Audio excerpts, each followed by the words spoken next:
bringing those both up, and very briefly, Mr. Chairman, yes, absolutely. We're committed to both of those. Obviously, the President has spoken very directly on these things, and at OMB, we are well underway, and if I have a chance to be confirmed, dive deep on implementing those thrusts, those steers. Are they ready to vote? Are they sitting there voting as well right now? Senator Kim.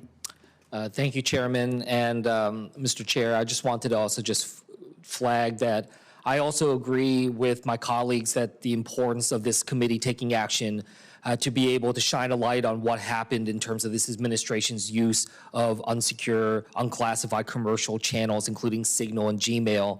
I think that this is something that's important, something that we should be investigating, something that we should have a hearing on in this committee. So I urge the chairman to work with us to be able to bring that to light. Mr. Cooper, I wanted to just start with you. I enjoyed our conversation. I appreciated the chance to be able to talk with you. And one thing that we talked about is the importance of the federal workforce being clear that it serves the American people, right? That we need to make sure that there is no question that the workforce is serving the American people. Is that correct? Yes, Senator. So I told you I was a civil servant. So I worked in the federal civil service.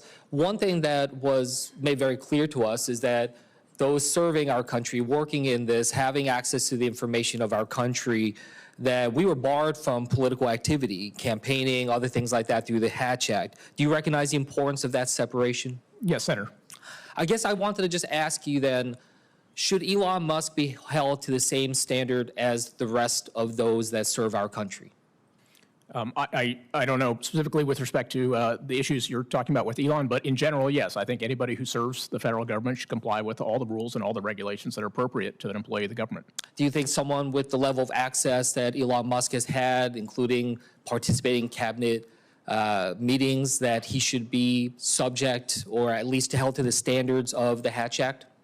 Look, again, I don't know what the Hatch Act, I don't know where the limitations of the Hatch Act are or not, but I would say my understanding is he's employed as a special government employee, and I'm sure there's a set of rules and regulations that apply that, I would expect that he would comply with. Well, I would hope, the OPM was the one that sent me the guidance about the Hatch Act when I was in government, and so, I certainly ask that you engage on that, but yes, just from a standpoint here, I mean, look, I went home and, I did some town halls throughout New Jersey, and people were just asking, look, he's got government contracts. He's getting money, he's got business before our government, now having access to so much of the information within the government and also, campaigning actively around the country.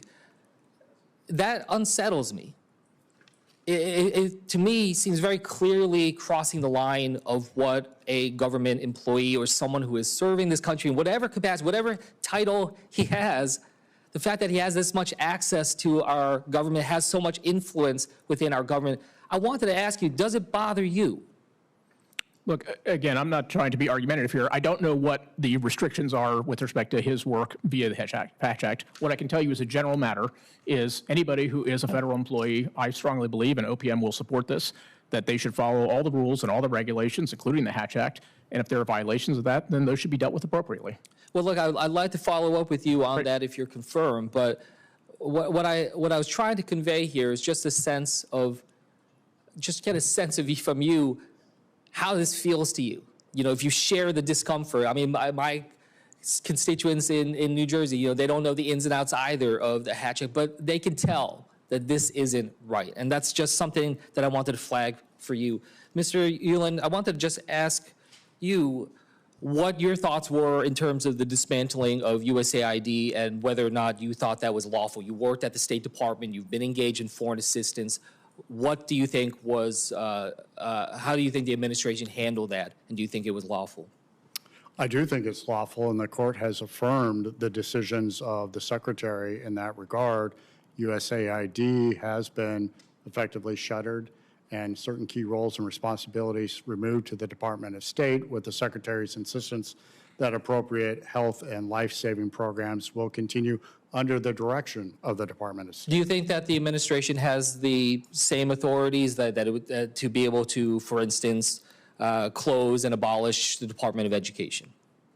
Senator, I would expect that the courts ultimately will have a voice on this, but there are a variety of statutes, not just creating the Department of Education, but also reduction in force, that clearly are going to be invoked as part of the process of reducing the footprint of the Department of Education and finding ways to return authority and responsibility of education programs to states. Chairman, I'll yield back. We're going to go to Senator Moreno next, and I may have to leave for a few minutes. He will take over